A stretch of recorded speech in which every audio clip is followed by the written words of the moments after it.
I 24F am at my wit's end with my wife E27F. 4 years ago, she helped me when I was disowned for being gay, and I've been her primary support ever since. Despite my efforts to improve our life, she has become increasingly withdrawn, neglecting responsibilities and letting our home deteriorate into a hoarder's nightmare. Her refusal to seek meaningful help for her depression and the lack of contribution to our household has pushed me to the breaking point. Now, with a crucial deadline to clean the apartment looming, I face a heartbreaking decision. Do I stay and hope for change or leave and reclaim my life? How do I find the strength to move forward? I have been the primary support for my wife since I was disowned for being gay 4 years ago. She got me a bus ticket. I'm infinitely grateful for that. I feel like I have watched her decay in front of me. Either that, or she's always been like this, and I just became more cognizant of it. I thought she had depression. She eventually went to the hospital in 2017 for suicidal tendencies. We got married in 2018, thinking things would be better. But it hasn't gotten better. She will stay on her laptop all day and only get up to use the restroom or have lunch with a friend. She shares the trite self-help posts and drums up support and attention online. All of my friends here know her and know her first. On the outside, we look happy together. Don't get me wrong, I enjoy spending time with her outside the house. I fell in love with her for a reason. We mesh well intellectually and have a great time together. The logistics of living with her fill me with dread and resentment. She does not help with house cleanliness or chores at all, and either willfully refuses or cannot comprehend putting things into trash cans. She will leave things like takeout trash on surfaces for months. The bedroom looks like a level 3 hoard. There's no visible floor, and the tallest parts of the refuse are at least at my hip joint. The rest of the apartment is less bad, but still not good. She tells me that she can't get or keep a job because of her emotional state, but tells me that the psychiatrist believes her depression is situational, primarily based on her weight, and refuses to prescribe anything for it. She is obese. I am also even more than she is according to BMI. Her mobility is compromised, and she doesn't seem to be concerned about it. This scares the shit out of me. My wife's life plan currently entails at least 13 additional years of not contributing financially. This would be one thing if she was trying to be a doctor, but she's not. She wants to have kids and raise them as a stay-at-home parent for 6 years after getting a 4-year degree, and get her master's after that.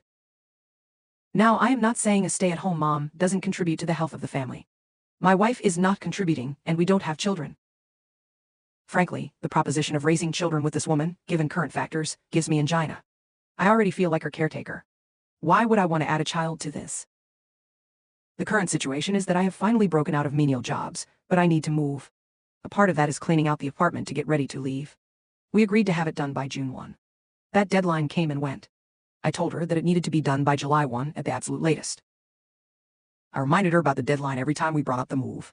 She told me to stop nagging her on the 10th, so I did.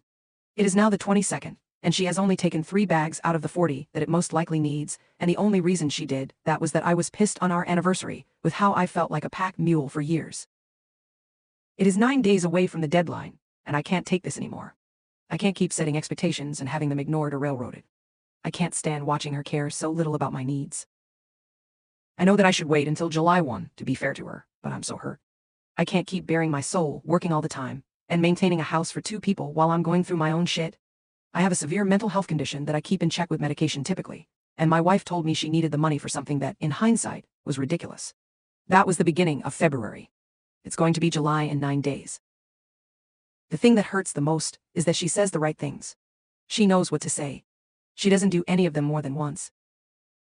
A friend from college has volunteered to take me in while shit hits the fan. I'm scared of what my wife would do if I tried to leave. She talks a lot about her low self-esteem and how I'm the only thing keeping her going. She has been hospitalized before for suicidal thoughts and tendencies. I feel so much guilt, Reddit. I know intellectually that I can't be the one who wants to live enough for both of us. I can't be the only one working towards progress. I will literally combust if I have to continue doing this. Divorce is ugly as a legal process, but I don't think I can keep going on like this. My wife is behaving like an addict. Maybe she is addicted to the internet and to her societal perception. That's for a smarter person, and I, with a license, to figure that out. What do I do, Reddit? Wait until the 1st? Just pack a bag and get out? My friend says this is abusive, but I feel wrong using that term, knowing that there are battered women on the streets. My wife doesn't seem to think I'm serious about the July 1 deadline. TLDR, I have been supporting my wife for years, and she doesn't respect my needs. I set a deadline to clean up a hoard-like situation, and there's a snowball's chance in hell that it will be done by that date. I want to leave, but I'm worried about my wife. What do I do? She was a hoarder, and had a litany of other issues that were above my pay grade. I asked Reddit if I should leave by July 1, and it was unanimous that I absolutely should. I didn't leave July 1. I left on the night of June 30. The cleaning didn't get done, surprising literally no one. We were driving to our apartment, and I told her that I was really crestfallen about July 1. Why is that a bad date for you or something? I was furious, but kept it to myself. I told her how I felt, and I reminded her of my deadline. I told her that I was moving out, and that I was done. She cried and cried and cried, and begged for a week to clean the apartment to show that she was committed to this marriage. I said that she was free to do it, but I wasn't going to sleep there during that, and I moved in with my friend. We agreed to reassess the condition of the apartment on Sunday morning. She told me how spiritually edifying it was to clean. I was really optimistic for a bit. Wednesday comes, and my FAO calls me frantic. He's like a dad to me. He told me that my wife emailed him, she never talks to him, unless she has to, and I asked why. He told me that she begged him to tell me to come back home. He remarked that it was bizarre, but I was incensed. No, FAO, it's not bizarre, it's shitty. She's trying to leverage you through our relationship to get me back. Saturday comes, and she sends me a message on Facebook saying, you know, it doesn't look as good as I wanted it to physically, but I feel like I've made a lot of progress emotionally, and isn't that what matters? I told her that such progress would have been appreciated 2 years ago, but I had to walk, I couldn't do it anymore. She spent money online with our card without informing me about Yarn, and we had a disagreement about it. I told her that I wanted the bank account closed, but she couldn't bear to see me in person. I redirected my checks to a new account instead. It had been weeks, and I finally went back to get my things, and it got a lot worse. There was a water leak in the carpet. The litter boxes weren't taken care of since I took care of them the day I left, and she managed to move the microwave into her bedroom. The latter was particularly surprising, because she refused to move anything heavier than 10 pounds because of a rotator cuff injury for years, and yet got a 40 pounds microwave into her room. I reported the conditions to my MIL, who co-signed the lease with us.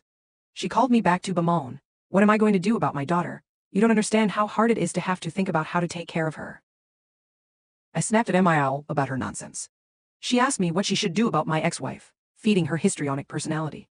I told her that I had no idea, but she signed papers 27 years ago that made it her responsibility and not mine. I'm happily living with my friend. She and I are currently figuring out what we are, but we're being supportive of each other and making each other's lives easier. We both just celebrated birthdays, happy quarter century, and that was perfect. I've been told that my ex-wife has had a much more rigid and stoic effect since I left. Amal told me that she didn't even say she missed me. It'd be nice if she came back. I heard from FIL that they're mad that the car I have is in my name. It was given to me as a graduation present and was an old family car. I start my new job tomorrow. I've been getting ready all last week, and I am so nervous but excited. I'm really glad I left. TLDR, my wife begged me for her last second chance, but I still didn't do anything. Tried to get her dad to bend my arm to come back. She wrecked the apartment even more since I left, so I notified MIL. MIL is more concerned about herself than her daughter. I'm happy with my friend, and I will start my big girl job tomorrow. Thank God. Edit. I made this clarification in the comments, but it needs to be said that I was estranged from my friend when I got with my wife. I was disowned for being gay by my family, and had to immediately leave college and seek refuge with my ex-wife, and my friend and I fell out of contact. We got into contact again this year when I was interviewing for jobs in the area where she lived, not knowing that she was there. I'm trying to figure out how we're going to be roommates in the long term, for how long, etc. Logistics.